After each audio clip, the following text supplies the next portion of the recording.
problem with that is that living systems only use 100% left-handed amino acids. Whether it's a plant, an animal, or man, all living systems, when they make proteins, use 100% left-handed amino acids. Now, what do the laws of chemistry and physics produce? Do the laws of chemistry and physics produce 100% left-handed amino acids? Laws of chemistry and physics always produce a 50-50 mixture. Well, I see a problem. If you've got a 50-50 mixture of left and right-handed amino acids, you're never going to get 100 amino acids to line up all left-handed. Because as soon as it comes across a right-handed amino acid, that left-handed amino acid reacts with it. And as it continues to react, it's going to be as likely or even more likely to find a right-handed one. So guess what? You never get 100% pure left-handed amino acids based upon the known laws of chemistry and physics. And if that never occurs, evolution can't occur. And if evolution can't occur, then there must be a God. Always, this is the unsolvable problem. The student raised his hand at UNO. He said, Dr. Argel, he said, how do you get 100% pure left-handed amino acids? And the student meant billions of years ago in the prebiotic soup. Well, Dr. Argel misunderstood the question. He said, oh, son, we go out to a chemical reagent store and we buy it pure. He said, no, son. He said, I mean billions of years ago. He said, oh, well, we don't have an answer for that. That's the unsolvable problem. So much for that. Now, just to show you that God has a sense of humor, he used left-handed amino acids, but guess what he used for sugars? Right-handed sugars. And again, when you form sugars, you always get a 50-50 mixture. You can't get the right kinds of products. How much do you need? My friend here says that you need billions and billions. You need a whole lot of chemicals. Just a little bit's not going to help you. Can you get the right amounts? Well, you know, right at the beginning, when they did these origin of life experiments, it seemed like they could get reasonable concentration, like 1/100th of a molar or 1,000th of a molar. But as they kept working with it, and they said, gee, you know, we would end up with a lot of destructive reactions, they started doing calculations on what the destructive reactions would do. Now, let's just account for the ultraviolet destruction in the ocean. Dose calculated a concentration of 10 to the -7th molar. Those chemists out there know that that's an incredibly low concentration. If you have UV destruction, which you would, and account for it in both the ocean and the atmosphere, you cut your concentration down to 10 to the -12 molar.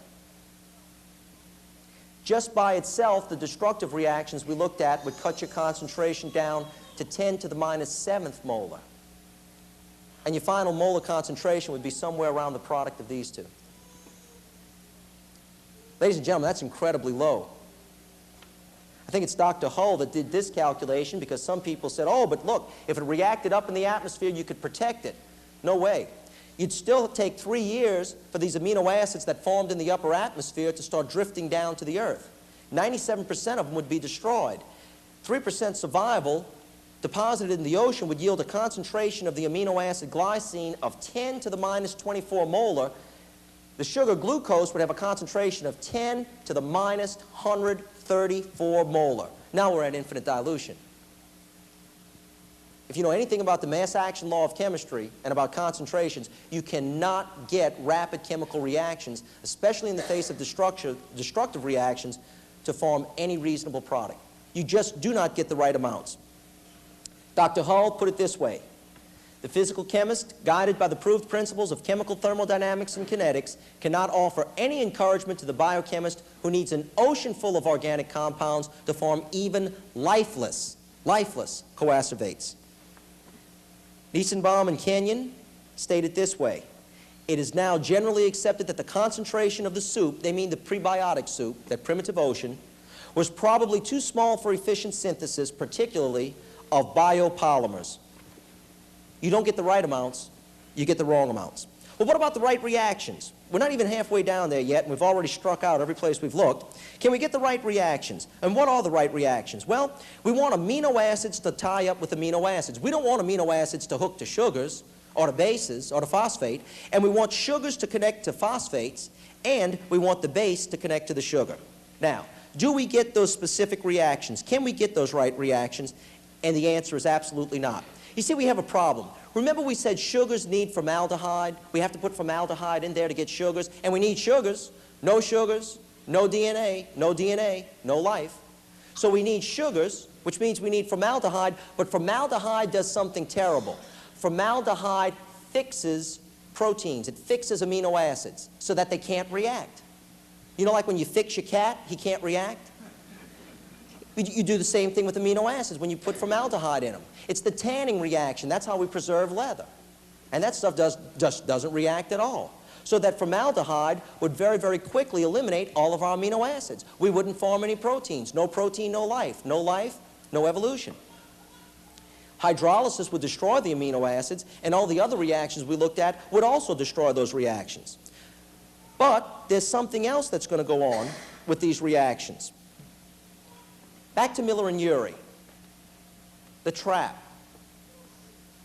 Do you know why Miller trapped out his product? Because if he had allowed these amino acids that had formed to go back into this flask, the heat that was heating that flask would have destroyed those amino acids. But there's a problem. When you take away the heat from the amino acids, there's no energy supplied to the amino acids so that they can continue to react and make evolution continue to go on. You absolutely need energy put into those amino acids so that they can continue to react, to hook up to form proteins, to form life, to make evolution work. But if you put the energy into the system, it destroys the amino acids. You're right back to where we were before, the typical catch-22. Energy is essential, but energy destroys. Just like we had with oxygen. The fatal trap. Summary, you'd get so many destructive reactions that they would vastly outnumber the polymerizing reactions, tending to tie amino acids together. And while you need the energy to make the reaction continue, the energy would destroy what you were trying to get. All right. So we find out that we get the wrong reactions. What about at the right location?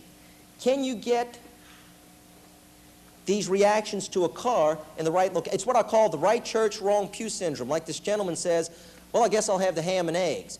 You see, you got to be in the right place to get these right reactions. You just can't react them at any part in the molecule. They have to be in exactly the right place. If you look at DNA especially, you've got to get 2,5 bonds on your carbon. But when you start reacting, instead of getting the phosphate to hook up here and here, your phosphate molecule instead, based upon the laws of chemistry and physics, always connects here at the number 2 carbon. Uh-oh. You need it to react here. 100% of the time, almost, it reacts here. And when Dr. Argel spoke at the University of New Orleans, that was one of the problems he was having. He said, you know, we've been working with this stuff for years, and we always get the reaction at the wrong place. We always get it to hook up here and here instead of here and here. So that the laws of chemistry and physics, instead of giving the right reaction, give what? The wrong reaction. Furthermore, you find that your amino acids combine at the wrong area, as a rule, instead of combining in the right area. Do we get the right location for our reactions? When we deal with the phosphate and the sugars, when we deal with the amino acids, we're getting the wrong reactions taking place at the wrong location. We've got to look at these different reactions and see that they're occurring in exactly the wrong place. Now, here's the key. This is the concept that I really want you to get. The right sequence with the right information. The thing that makes biological molecules, because there is a biochemistry that exists in living things, the things that make those molecules so special is not the type of chemicals, but the arrangement, the information that's in those chemicals. The thing that makes books so different is not the ink, not the dye in the ink, but the arrangement of the ink on the paper. It's the information content that separates one book from another, that separates books from just ink and paper. And that's what we see in biological systems. When we look at a biological system, we find that none of the reactions that we've looked at so far are of any help to the evolutionist. At every point in the chain, he falls apart. But this is his greatest enemy, information. In order to get a biological system, we've got to have the right sequence with the right information. If you don't get the right sequence with the right information, you cannot form the right molecules. This is absolutely essential. And let me show you what I mean. This is one point where creation scientists, some of us have sometimes said the wrong thing. We talk about biological systems being ordered systems. It's not that biological systems necessarily are ordered, it's that they're complex. And let me show you what the difference is. This is what the laws of chemistry and physics give you. If you imagine that these letters are simple amino acids, and if we took a reaction vessel, we would get something like this, except in a reaction vessel, some of them would be pointed the other way also. You'd have left and right-handed, okay? But just imagine for simplicity, this is what you would get from the natural laws of chemistry and physics. Do you see any information? Is there any information there? No, there's none. If you had a crystal, you would get order. This is what a crystal would do. But if you notice, you have order, but you still don't have information. Now, take both these systems and put information into it. Do you see the difference? That's what occurs in living systems. That's what occurs in living creatures, in DNA and in protein. And you can tell a difference just with simple letters. You can definitely tell a difference with amino acids and bases in DNA and proteins that are much, much more complicated than this example. Do you see the difference between ordinary systems, ordered systems, and complex information systems? Let me do it one more time, because this is the most important concept. If you walk away here and you don't remember anything else, this is what I want you to remember. This is a random system, no information. That's not what biological systems are. This is an ordered system, like a crystal, no information. That's not what a biological system is. This is a specified, complex system. It's complex, but it's specified. This has information. This is what a biological system is. And when we look at DNA and when we look at proteins, this is what we find. Now, some people will object and say, oh, but Dr. Girouard, wait a minute. If you just put energy into a system, you can overcome the second law of thermodynamics. You can get information from energy. No. Let me give you some numbers for that. Those calculations have actually been done. If I was going to take water, a mole of water, and turn it into ice, it would only require less than 1.5 kilocalories of energy. That's not a whole lot of energy. But if I was going to take a mole of DNA molecules with 4 million nucleotides and arrange those 4 million bases in a certain specified complex order, it'd be the same thing as taking 4 million letters of the alphabet and putting them in an order to write a book. It would take 30,200,000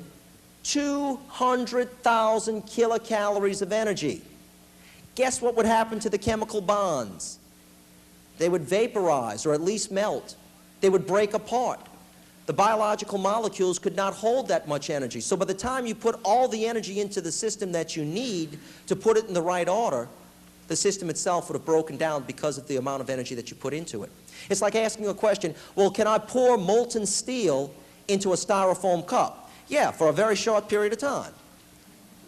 And that's exactly what's happening with these biological molecules. You know what the bottom line is? Don't let anybody ever tell you that energy is a substitute for information. You cannot put energy into a system to get information. There's the key, information.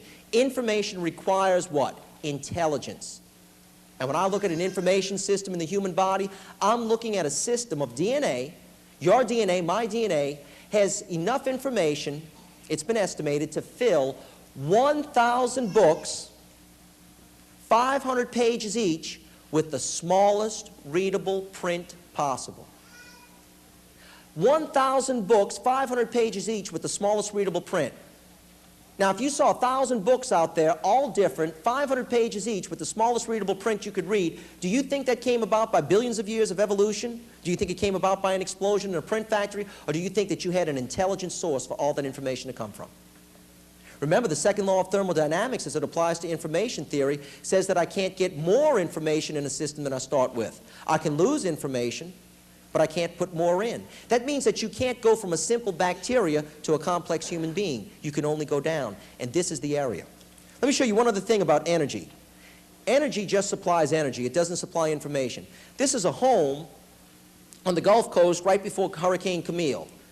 Now, there was a bunch of people over there that thought they were going to put energy into the system and build an addition, and this is what happened. Energy is never a substitute for information. You have to direct and control the energy. Now, wrong sequence, wrong information. What about the sequence part? That's where the laws of probability come in. Let me just show you something about probability. The chance of getting struck by lightning is only 1 chance in 600,000. This is wrong. The chance of winning the lottery has dropped. It's 1 chance in 30 million. The chance of getting 400 amino acids, all left-handed amino acids, in a certain sequence is 1 chance in 10 to the 78,000th power. That's 10 with 78,000 zeros behind it. If you're going to Las Vegas this weekend, don't bet those odds. That's incredibly low. It gets even worse. Dr. Morowitz calculated what are the odds that you would get 1 E. coli bacteria to evolve in the universe. All you want is just 1 E. coli bacteria to evolve in a 5 billion year period. He said the odds is 1 chance, the odds are 1 chance in 10 to the 100 billionth power. Write a 1 and then start writing until you write 100 billion zeros. That's the odds of getting just 1 E. coli bacteria. Do you think evolution could ever have occurred? Do probability statistics say it ever could occur? I've had people say, oh, Dr. Girouard, probability statistics don't work. And I always tell them the same thing. Las Vegas runs based upon probability statistics. They haven't gone out of business yet, have they? Sure, probability statistics work. Fred Hoyle summed it up better than anyone else I've ever seen. The chance that higher life forms have emerged in this way is comparable with the chance that a tornado sweeping through a junkyard might assemble a Boeing 747 from the materials therein. That pretty much says it all. Just for completeness, what about the right structures to do the right functions? Let me just show you that. Again, proteins are necessary to perform the functions of life. DNA is necessary to make the proteins, but you need proteins to help make the DNA work. So you need proteins to get DNA, but you need DNA to get proteins. You see another catch-22? Unless you've got them both forming at exactly the same time, they won't work. Furthermore, proteins are very specific. Some proteins have to be cut up into little bite-sized pieces, into a certain form. All the proteins are very sensitive to heat, light, and pH. And proteins are specific. Just because you get let's say you did get a protein to form in that prebiotic soup. Which protein do you want? How do you know it's the right protein? You need over 70 proteins to make a DNA molecule or to transcribe a DNA molecule. How do you know you've got the right proteins? What if all you made was insulin? You don't need insulin at that stage. So you would have to get the right proteins all in the same area, all at the same time. And even if you did get them, you still wouldn't have life. You still have to get those proteins and that DNA to work together for a purpose, to do these things, to get energy and material from the environment, to repair itself, and to self-reproduce without destroying itself. You see the problem? Do you see that at every single stage, the evolutionary concept of how you get life from non-life fails completely? You know, when we look at the laws of chemistry and physics, the laws of chemistry and physics don't care if evolution is true or if creation is true. The laws of chemistry and physics are just the laws of chemistry and physics. But when we let the laws of chemistry and physics speak, they don't give us anything near what we have in a biological system. The laws of chemistry and physics do not produce information systems, but when we let the laws of chemistry and physics speak, and when we let the science of information theory tell us what information we can get from those laws, we turn that statement into this statement, which is still the most scientific statement about the origin of life. In the beginning, God created. Thank you.